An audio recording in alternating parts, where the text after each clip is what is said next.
is to get in alignment, then speak, then think, then act. When you're in a steady, stable energy and code, you will be able to make steady, stable, good energy decisions. I think when you look at marketing anything, the first thing you need to look at is the country, the people, the culture, the strengths, the weaknesses, the essence. People might not remember what you said, what you did, but they will always remember how you made them feel. And I think that is what's important, which I don't think real estate really has. What happens in most of the marketing with real estate is people are trying to sell everything to everyone. And India is a large country. You can have whatever product you use. If it's authentic, you will find your crowd. I first get myself out of the marketing head. I go as a buyer to whatever to see. Yeah. I go there and figure out what I want. And I will then figure out, if you had to sell it to somebody like me, what would you do? If you had to sell it to somebody like someone I know, what would you do? So I have certain archetypes in my head of people I know. I think people's reference makes a difference. Like, we have done things with people at one of our properties I was just mentioning, Season, and a lot of people who have bought there, their friends have bought.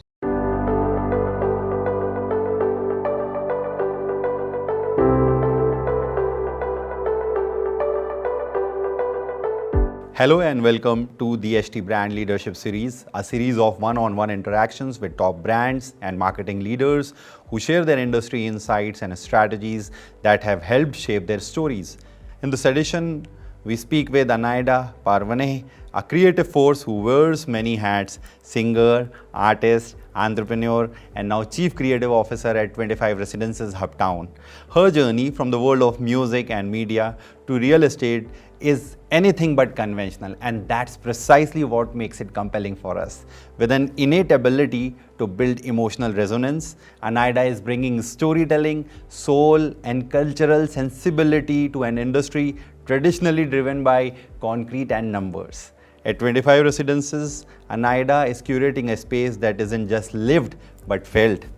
Her artistic lens has helped shape an identity where architecture meets emotion and where community building becomes as much as a design principle as a structure or layout. Welcome to the show, Anaida, and it's an honor to have you at HT Brand Leadership Series. Thank you so much. Thank you for that beautiful introduction. Thank you. Anaida, your journey, you have been master in so many fields, right? You have from food, from music to food, to healing, to real estate. You wore so many hats, Anaida. I would want to understand that what guides you to make these transitions? I think curiosity, insatiable appetite to learn, and a deep desire to explore human experiences. I would say those three are what drives me to do new things. I like trying new things. I think universe is expanding, human beings are expanding, and whether you like or not, you're going to expand. So it's better to choose your direction with consciousness. I think that's what works for me. And I like learning new things. And Anaida, tell me one thing. Generally, a lot of people would have ended their career with one good thing that because a lot of people spend their lifetime in identifying what they are good at. You were good as a pop artist, you were good as a chef, you are good as a healer, you are good in your current role. How do you, what exactly are you kind of, let's say if I have to say, chasing overall with all these transitions that you are making? I think more than chasing, I think I'm discovering. Okay. So, and I think everybody has many layers, and I think people get satisfied. They look for satisfaction outside, but if you look for satisfaction inside in a different way, like exploring things that excites you. And a lot of times I've had this even with friends that they might think they won't enjoy something, and to their surprise they might. So I think getting out of your comfort zone is the trick. And as I've learned even more in recent time, that little bit of discomfort helps you find layers of yourself, and sometimes you can surprise yourself pleasantly or not pleasantly, but mostly pleasantly. And so for me, I think it's been that. It's been mostly that I want to find new things to do. I like challenges that are chosen by me. Either you choose your challenges or life will throw them at you. So if you start choosing them, I think you'll have less of them thrown at you, surprisingly. No, absolutely true. And when you put yourself in an uncomfortable situation, something new, you are obviously come out as a learner. I would want to understand that how has your learning, let's say, evolved in terms of human understanding, overall emotional connects, overall creativity through all these assignments that you have taken over your experience? I think one thing that took me for a long time to understand and learn was I think I was more of a human doing than a human being. I think now I'm more of a human being than I was a human doing. I think that do and constantly wanting to do something, which I think is like a passion that drives a lot of youngsters when you want to do a lot. So in fact, we were just talking about it outside with the HT guys, that unless I felt like I have achieved something, and my list for achievement standard was very high at the time, I felt if I've not done something on that day, it felt like a failure, or it felt like you're less than, which are all things we shouldn't be feeling. Like in my energy work, I teach that now. But you have to make that mistakes yourself to be able to teach it. I think one thing that I learned is, being creative, I can make the same mistake in many creative ways. I think that was a big learning. To learn when to stop pushing, it was a big learning. And I think one thing that through all the stuff that has happened to me, and especially last maybe 5 years that has been intense and fast, I have learned that everything is energy, everything is vibration. I knew it, but to practice it is a different thing. We all say things we know, but when it comes to practicing, we forget, or in that minute we get taken away by another energy. I think that's made a big difference. That's been the learning, because it took me over 20 years to learn the meaning of this saying, which is a Buddhist saying, we do without doing and everything gets done. And this was not something I could ever understand. And I think that I have understood now. I've understood how to align with the energy of something and allow it to come to me. And it sounds like magic, but it's really vibration work, it's science, and it's within everyone's grasp. I'm not doing something that is unusual. I'm just doing it with a little awareness, but this is something that everyone can do. Awesome. It's great to know. Tell me one thing. Energy has been a guiding force for you when you take decisions, right? Mm-hmm. Do you take business decisions on the basis of data, or on the basis of what, let's say, your inner voice, your energy is kind of telling you, or it's a combination of both? It depends to the situation, but I think it took a lot of guts for me. I was telling you just before the shoot about my illness in 2019. It took a lot of guts to make that decision based on energy. And I think that changed everything, because if you decide your life on something, you have to really trust it. Yes. And I think what was missing in me was that full trust in what I knew, but to actually trust it, because I was more data driven. Now I have realized that you need to first inform yourself of everything. So definitely you need to have data, logic, info, everything in place first, because that information helps you feel something. But I think there is one trick when you want to make a decision, which I'm mentioning in my upcoming book. Okay. If you understand this trick, you don't even need to read my book. This is the hack. Happy to understand. Yeah, please. All you have to do when you have to make a decision is to get in alignment, then speak, then think, then act. And by that I mean, it's a longer way to explain it, but don't make a decision if you're not in a good mood. Don't make a decision if you're stressed, because at any point of time, everything is frequency. Everything is made of vibration. And at every second we set codes which matches with everything in the universe. And when you're in a steady, stable energy and code, you will be able to make steady, stable, good energy decisions. Otherwise, you will not even see the options. You have something called fight or flight mode. If you're in fight or flight mode, the heck your brain is not working. Blood is going to amygdala, back of your head. Blood is being pumped into your limbs because you should be running from a tiger in your head. But when you are relaxed, you're thinking from your prefrontal cortex. So you can see solutions. Sometimes you see somebody is very stressed and you can see the solution is damn clear, but they cannot see it at that moment because they are in a fight or flight response. So I think if there's one hack which I use, I will make sure I'm in good energy before making decisions, and then I feel it. But of course, data, logic, information, all that does make a difference. But if I have to choose one, I will go with my feeling. But that's awesome, because that's a very interesting way of kind of first putting yourself in a space wherein Yes. you are sure that all energies are aligned, and then manifesting it that, hey, this is what I'm going to do, and then accordingly taking your decision. So that has been helpful for you, is what? It has been, and also see, when we say, like, we talk about gut feeling, right?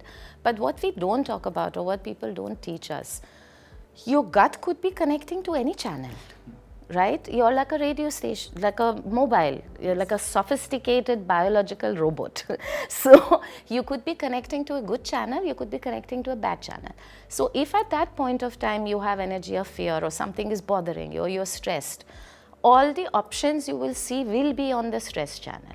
You will not be able to connect to another channel. You can't tune into a radio station and listen to comedy. You can't connect to comedy, listen to horror stories. You can't connect to horror stories and hear music. So you have to choose your channel. That's why it's important. You should go with your gut feeling, or you could go with your gut feeling, but where is your gut connecting to at that moment?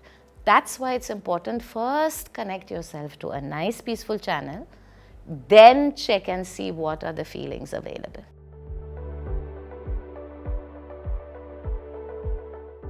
Anaida, you have a very interesting perspective of life, very interesting perspective of taking business decision. I would want to understand, and if I may ask, what moved you to the world of real estate, and how does your day look like as the Chief Creative Officer at 25 Residences Uptown? So 2019, I was still a restaurateur, doing very well, got Chef of the Year, everything looked great, and I fell sick. And long story short, doctors gave me 3 months to live. I had gone down to 23 kilos. My heartbeat wasn't coming under control. Nobody could figure out what's wrong with me.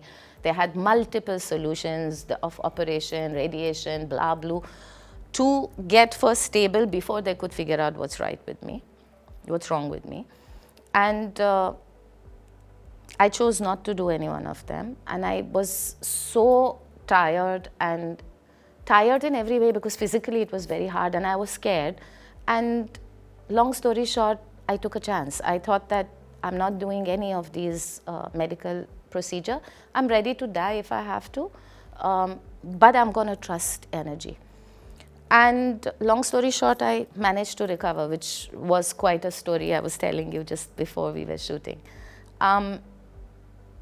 After that, it took me, once I got a little bit more stable, which happened during the lockdown, by the way. And I think lockdown actually helped me, because I started working when I was 14, 15, my first album. And while I was studying, I was working. And that had become a personality of this doing, like I told you, human doing all the time. This was the first 1.5 years I took a sabbatical ever. And I didn't feel guilty because the whole world was on sabbatical. So, and there was a peace, there was a very different kind of energy at the time. I think that all helped me heal, but it took me 1.5 years to get back on my feet. And then I was wondering what to do. Do I want to get back into restaurant? Do I want to do music? In the meanwhile, I released the spiritual coloring book called Tattva, which helped me heal. That's got another story. But I didn't consider that work because it just happened.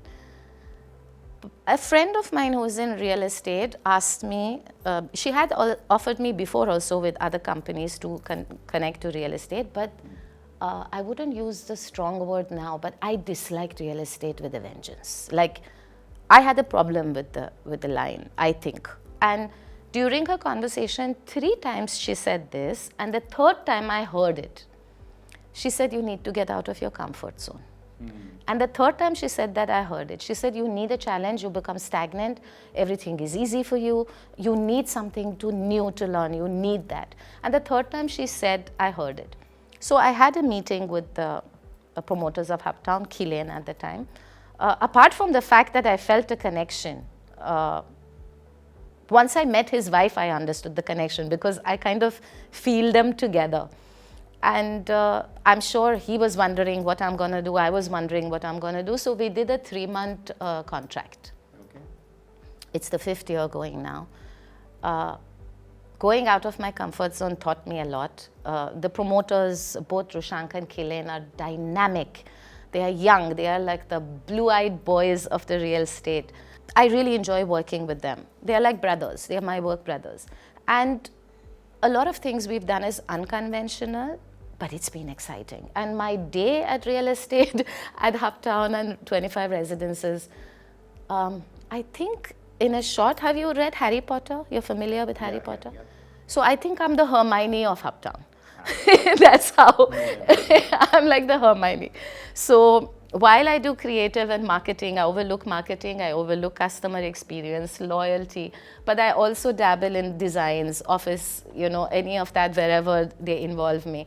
So I think I look at the business, I feel invested in it, in their success, and I try and align myself with their vision. And it's very exciting because they're different and they both have different strengths. So not only I'm learning from both of them, but I'm able to add value. So it's been exciting. It's been we have done so many path-breaking things in real estate in the last few years. Absolutely. So many of them. We've done a show with you guys, which everybody wasn't thinking is possible. You guys, we won an award for that. You won an award for it. We did the Channel Partner Awards for the first time in India, which was a blast. We've done so many new things, and I think a lot of that credit goes to both of them, Killian and Rushank, for trusting me and backing my unusual ideas, which has worked for us. Anaida, this has been an inspiring to kind of hear. First of all, thank God that you have recovered, and you have recovered well, and we wish you long health, happy, healthy, successful life. That's important. That's first thing, because world has to see a lot more of Anaida. We have been seeing you, as you said, you started your career at a young age of 14, 15, and we have all been a big fan of yours from that time. Your chef, yes, I've said that, I've been to the places where your menu was there. So you have done an amazing job. Second, you also answered that putting yourself in an uncomfortable situation, putting yourself in a challenging situation is something that you did here, and you kind of walked the talk there. You put yourself in a challenging situations, you took decision which was basis on the energy, you took an decision on the basis of what was available at that particular point of time. You were in the right headspace, and today that decision has worked well, wonders for you, wonder for Uptown, and I'm sure for the generations to follow. So thank you so much. Thank you so much to kind of understand that. Anaida, tell me one more thing. Real estate essentially is all concrete, right? We take decisions. As a consumer, I take decisions on the basis of location, price, size. You have added an element of emotions in it. You have added an element of feelings in it. How difficult, easy, or a differentiating aspect this was, and how have you done that? How have you achieved it? I think when you look at marketing anything, the first thing you need to look at is the country, the people, the culture, the strengths, the weaknesses, the essence of the place. And I think India, if I had to put essence to Indians, I would say emotions. I think Indians are emotional and strongly emotional. So anything that I do branding with, I consult for luxury generally, but now I'm so dedicated to real estate because there's so much to do. Emotions is the key for everything. People might not remember what you said, what you did, but they will always remember how you made them feel. And I think that is what's important, which I don't think real estate really has them. And I think that we do have companies in real estate who are supposed to do different things. But what happens in most of the industries, once people become good at what they do and get known for them, then they get slack. And they no more give the same service. And That you cannot do. You have to stay consistent, you have to stay authentic. And authenticity works the best with emotions. So for me, and real estate, I mean, home is so important. And I got into real estate after COVID, right? Which I think changed a lot about people's perception about real estate and their home. I think Indians gave a lot more importance to where they live after COVID. Because before that, people would just come home and sleep. And like, while I like, I think a beautiful joint family is a beautiful idea, but the thought of living in one room is a little bit off in my head. So why not buy a building and, you know, each family live in the same building and you still have your privacy? I think that's what happened. So real estate is booming because people are giving more importance to their home. And it's important to be authentic. It's important to find the emotion and find your TG. What happens in most of the marketing with real estate is people are trying to sell everything to everyone. And India is a large country. You can have whatever product you use. If it's authentic, you will find your crowd. So I think that is what we focus on. And we try and, like, let's say we have a property called Seasons, which I like, it's my favorite. And it's all on the ground with a lot of trees. And I'm a kind of person who needs nature. I need grounding. So to me, that's luxury. To me, that's more luxury than maybe a skyscraper. And to somebody else, a skyscraper from top looking at the sea is luxury. So there is no one rule fits all, but I try and put myself in the headspace of the person I'm trying to sell to. And then I try and find the emotion that will make them feel and connect. And that takes some studying, that takes tuning in, but that's really the both easy and hard way. Hard is to find that and connect to another headspace, which gets easy. I mean, now it's easy. And the easy is that once you connect, the words come, the right feeling, everything follows.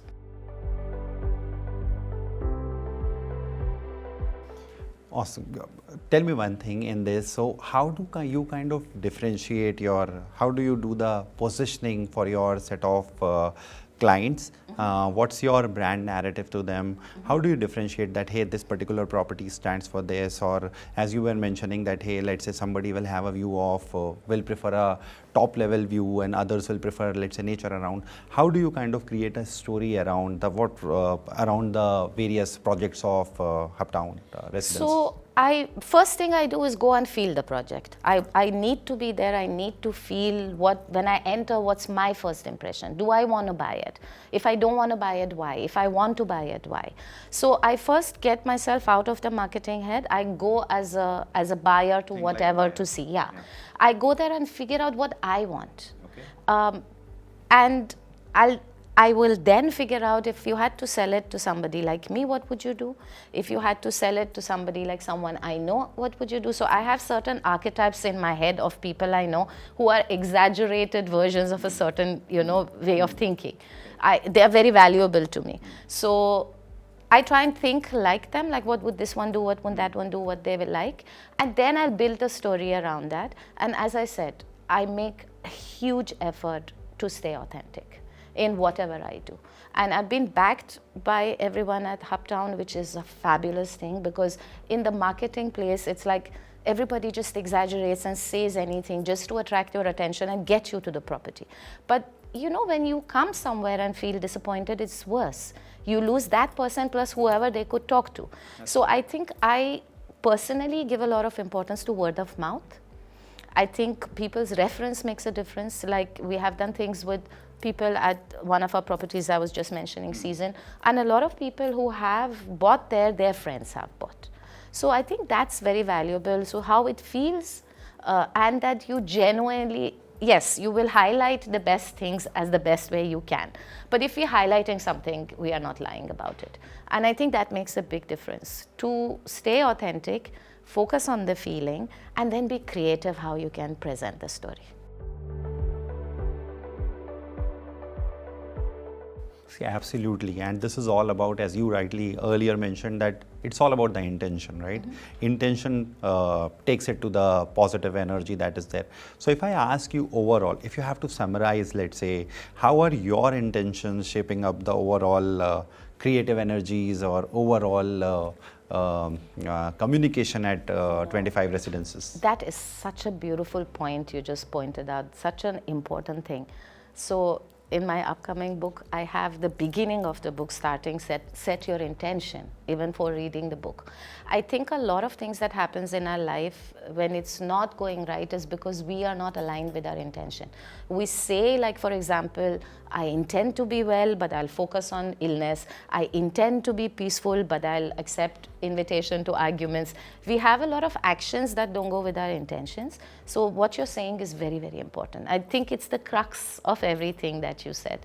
I check with my intention all the time. So before I think, before I speak, before I act, I check with my intention. The times that I miss it are the times things go haywire. So to the extent that I can stay aligned with my intention, everything goes well. And I think I keep my intention very basic. See, your intention can be anything, but it'll have two energies. It cannot be any energy other than these two. Either the energy of whatever you're feeling or your intention is comes out of fear, or it comes out of love. And it takes a lot of honesty with yourself and it takes practice to recognize it, but one gets better as you get more honest to yourself. And when you check your intentions and it's positive, sky's the limit. I think for me in business also what's really helped is I have one very good talent. When I enter any business, my intention is a win-win for everyone. So I don't enter thinking what's the best deal I can get. I enter in and say, what's the best deal for everyone? And it takes usually it actually gets people aligned the first time, but even if not the first time, it takes once or twice of people dealing with you for them to get on board and think like you. And now you have a group together that's working towards the same thing, even if you're on two sides of the table. And it benefits everybody. It's never failed me.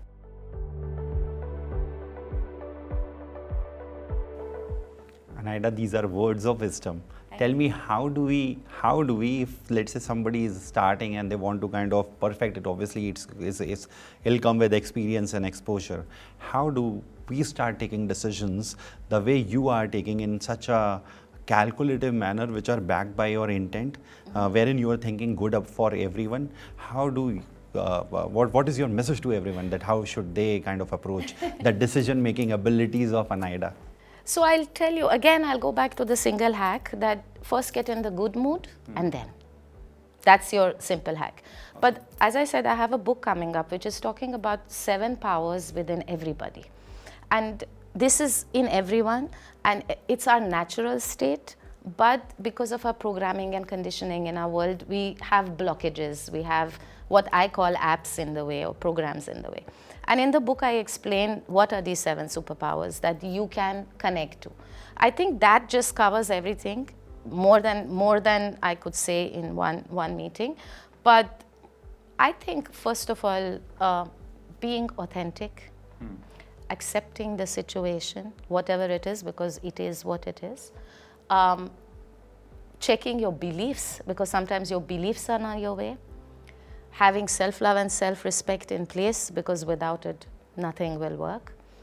Learning a good, stable communication, and having a playful mind as well.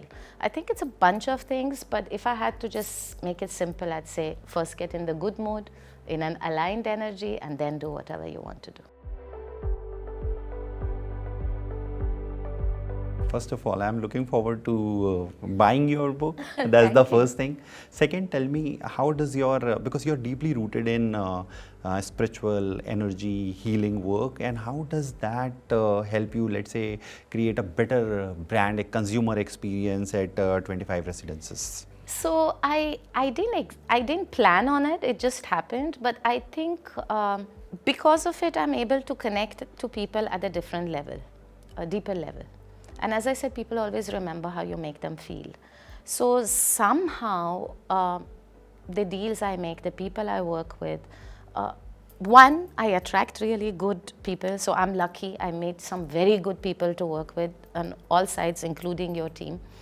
And like really, I like all the people I work with.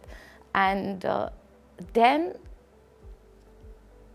I think being able to sense energies has helped me for everything. So I can read beyond people's words or beyond how it looks like, and my intention stays love as much as I can. It's like, yes, I do get angry, yes, I have to correct myself a lot of ways, but it's much rarer now. And I think as you hone yourself and you get more stable, everything is just magic. It literally works like magic.